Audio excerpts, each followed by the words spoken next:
They called him unadoptable, a lost cause, a danger. But when Daniel Lockhart met the dog's eyes, he saw something else, something broken, something waiting.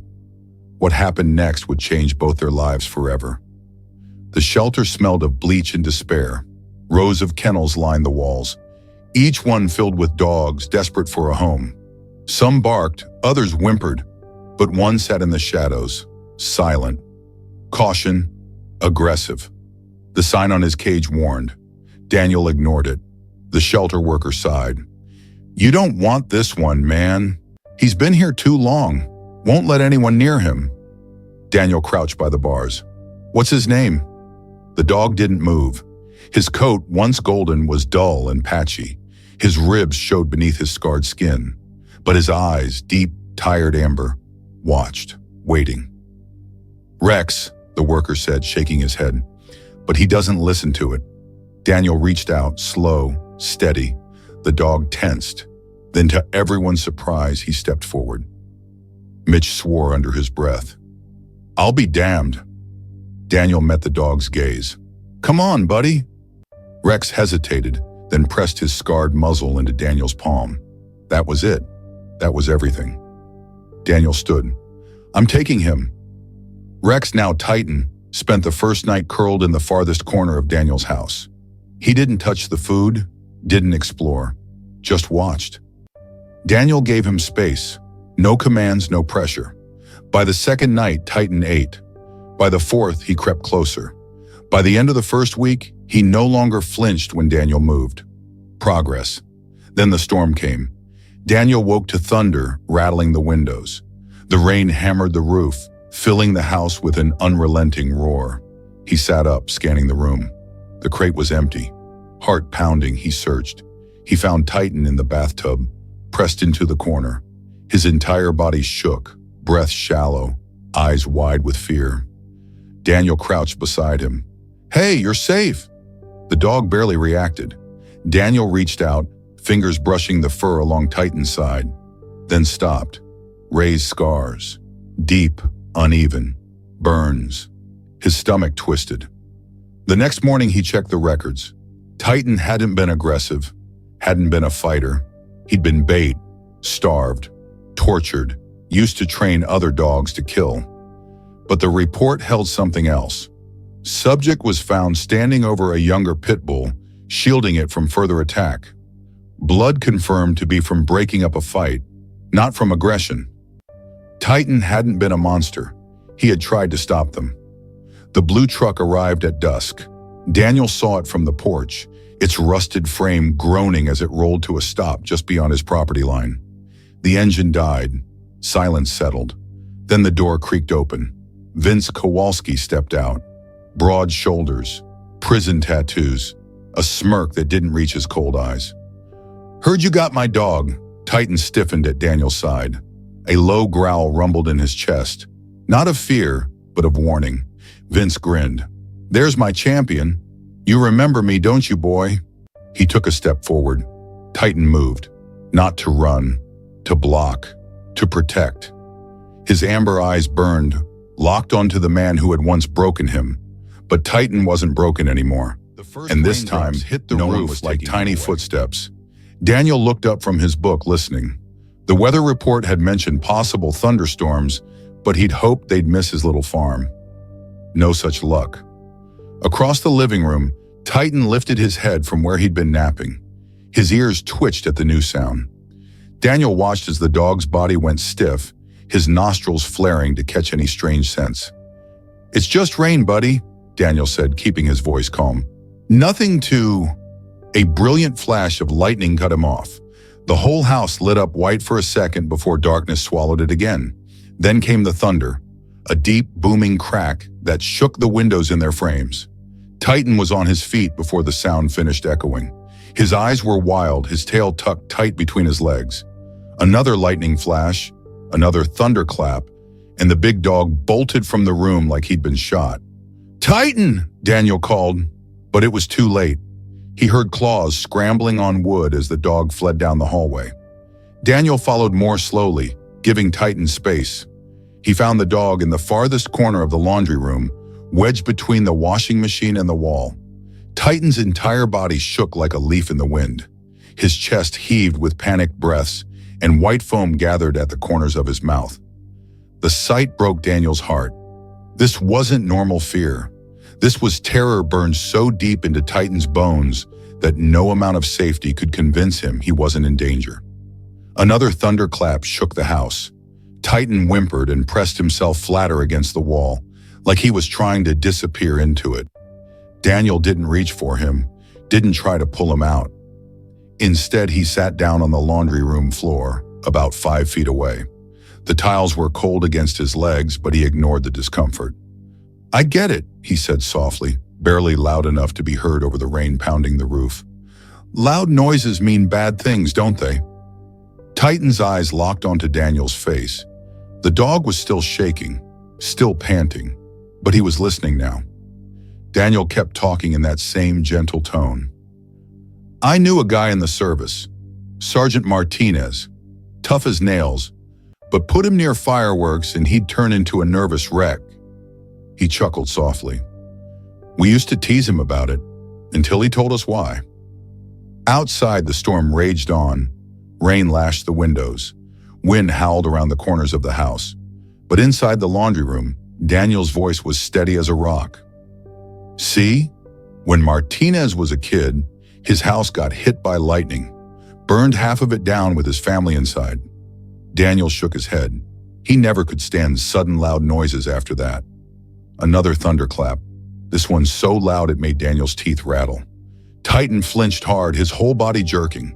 But this time, after the initial panic, his eyes went right back to Daniel's face, like he was asking a question. Daniel nodded. "Yeah, I know, it's scary, but you're safe here. The storm can't get you." He patted the floor beside him.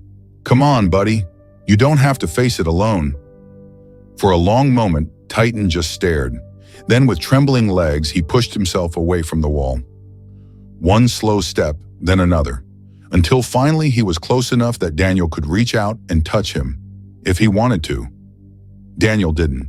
He kept his hands in his lap, letting Titan make the choice. Lightning flashed again. Thunder followed almost immediately. The storm was right overhead now. Titan tensed but didn't run. His eyes were locked on Daniel's, searching for something. Then it happened. As the next thunderclap shook the house, Titan did something remarkable. He took one more step forward and pressed his whole body against Daniel's side. Not cowering, not hiding, just sharing the burden. Daniel's breath caught in his throat. Carefully, so carefully, he lifted a hand and rested it on Titan's back. The dog's fur was damp with sweat, his muscles tight as steel cables, but he didn't pull away. "That's it," Daniel murmured. "We'll ride it out together." As his fingers moved through Titan's coat, he felt something unusual, a ridge of rough, uneven skin hidden beneath the fur. Daniel parted the hair gently and saw it, a thick, jagged scar running along Titan's ribcage. Old but nasty, the kind of wound that came from something much worse than an accident. Daniel's stomach turned. Suddenly, Titan's fear made terrible sense. Someone had hurt this dog, badly, and now every loud noise, every sudden movement, brought all that pain rushing back. "You poor guy," Daniel whispered, his fingers tracing the scar as gently as he could. "No wonder you don't trust anyone." Titan sighed, a deep, shuddering breath, and leaned heavier against Daniel.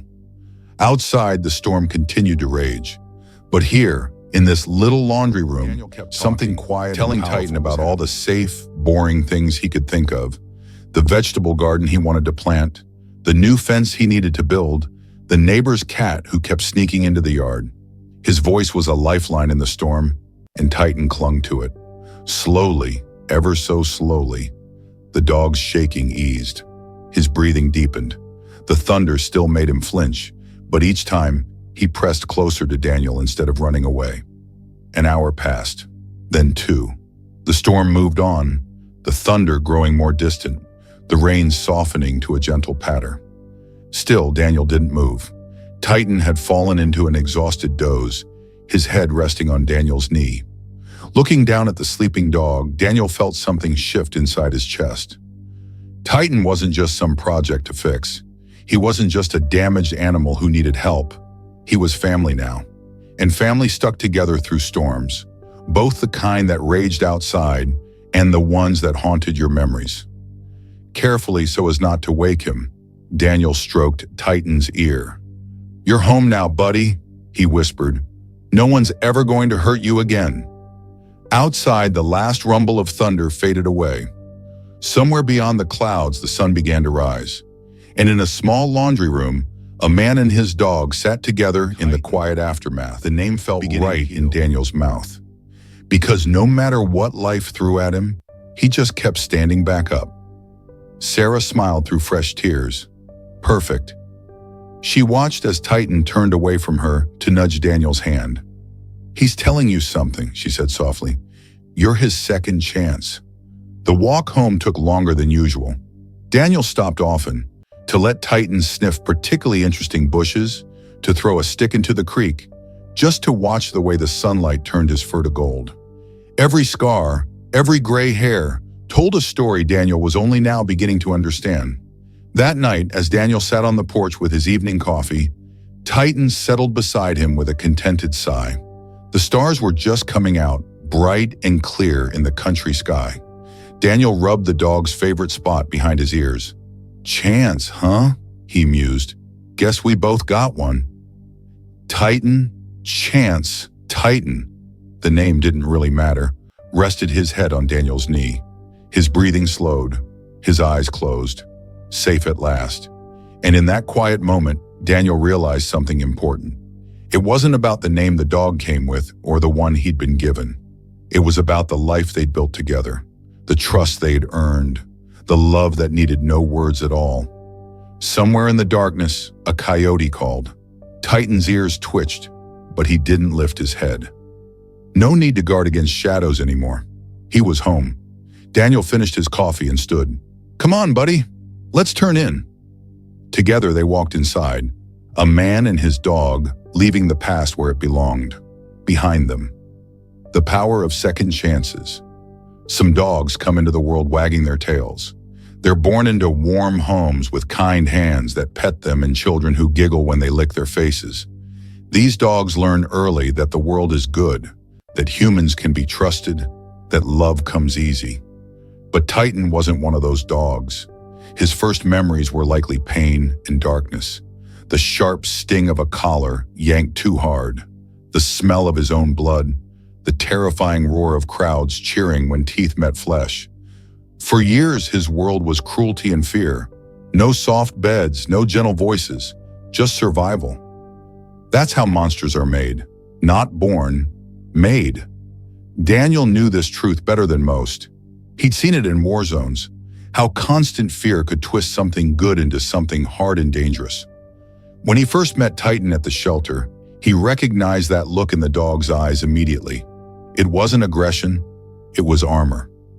The first weeks together were quiet. Daniel didn't push, didn't demand.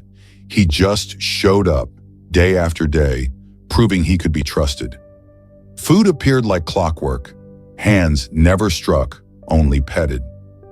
Doors stayed open, but no one forced Titan through them. Slowly, like ice melting in spring, the armor began to crack. The first time Titan took a treat gently from Daniel's fingers, instead of snapping at it. The first night he slept through until morning instead of pacing.